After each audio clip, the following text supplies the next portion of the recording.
Hello. It went very well. Did you see for yourself? I think all of it. I got an opportunity to express my positions on a plethora of policy issues, and I think that's important. Did you have time to prepare because you were confirmed in this debate only today? Well, I didn't have months or weeks to prepare, but I did the best I could, and as you can see, I have a lot of opinions on a lot of things.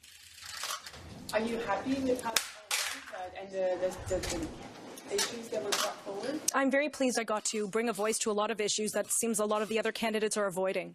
Do you think they were a bit afraid of you? Because it seemed that you were really seizing the agenda and taking the opportunity to get your point across more forcefully than any of them were. I can't speak to other candidates' emotions. What I can speak to is that I am a very loud, very clear voice, and that I listen to people. And I've been listening to people for years, and I will now have an opportunity to provide a voice for the grassroots of Ontario. How are you going to beyond Toronto, beyond your base, your one issue? I mean, to win the membership or win the leadership and then the June election, you have to have a wider appeal, don't you? How are you going to do that?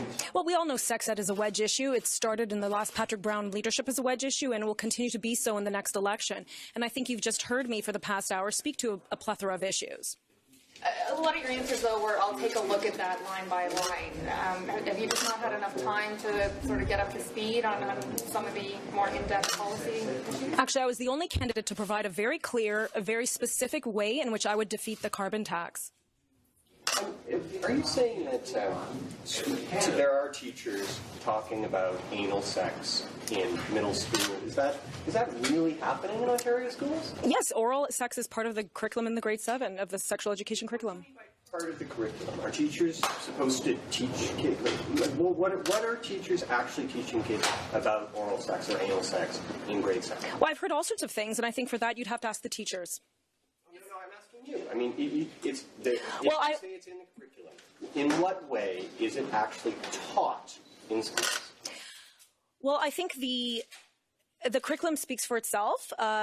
Those oral sex and anal sex are in the curriculum. It's being implemented, and in the manner in which it's being presented in the classroom, I think you're going to have to ask the teachers. But I've heard time and time again from the grassroots, from the parents who are complaining about their children coming home and talking about these things at the dinner table. They're hearing it in the schoolyard. How do you know they're actually being taught? I don't know any grade 7-year-old who talks about anal sex or oral sex in the schoolyard. I'd be happy for someone to present to me an example. What I did hear, though, as a mother with young children at the park, was a couple of children in grade 13 talking about date rape. Were you surprised to be the only candidate talking about Patrick Brown and the issue of corruption?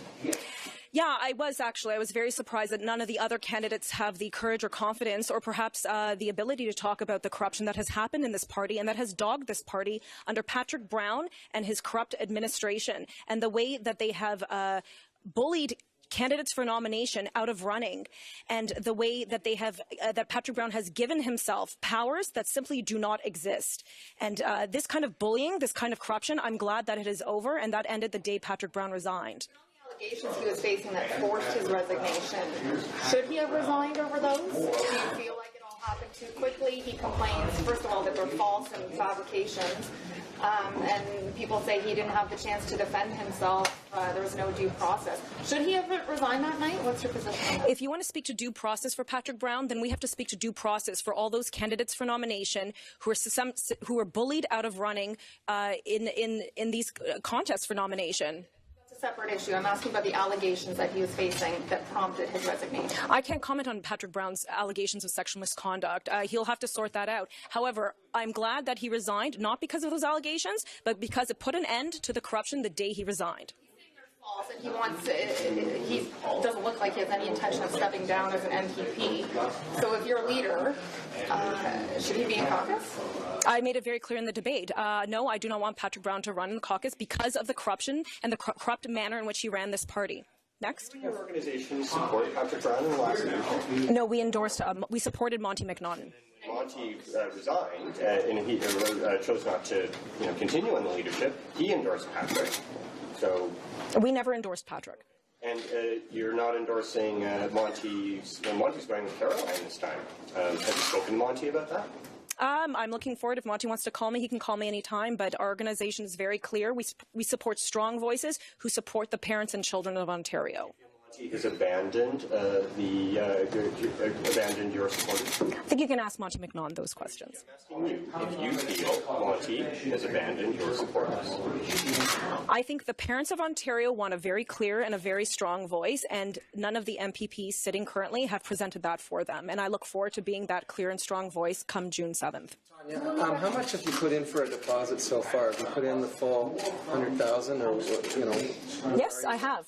Today, I put $25,000 on Tuesday, and at the behest of the party, I put the rest of the $75,000 one day early today. And where did you get the money from? Grassroots supporters who support what I stand for, who want to have a clear, strong voice in Ontario. So I'm grateful for those seniors who are taking it out of their pension, who have limited funds, the parents who really want someone to do something about the sex ed. I'm grateful for all that support. All individual contributions from individuals, not from the organization that you're president of? Definitely not. How many individual donations have you made? You'd have to ask my campaign team. I can't comment to that. Mentioning other people's last names, famous last names, do you feel it's yourself against the other candidates? Sorry, can you repeat that? You kept mentioning famous last names and how maybe other people have a leg up in terms of that. Do you find, obviously it's a race against the other candidates, but do you feel like you're in the corner by yourself versus the three? I think my last name is an advantage because I don't come from the establishment, and I think what we've seen go on in Ontario is a lot of not listening, and we've seen Kathleen Wynne continually, the McGuinty Wynne Liberals continue to destroy the province, and I think we need some fresh perspective, someone who listens and someone who can clearly articulate their vision for Ontario. Are you trying to find a riding to run in? The party does require that I do submit myself to run in a riding, so I will follow the rules as laid out. Where are you going to run? We will evaluate that, and when that decision is made, I'd be more than happy to loop you in. Do you live in Toronto? Do you live in Toronto? I was raised in Toronto. I currently reside in Grey County. So could you run What are there? your options? There are a limited amount of seats that are available left to run.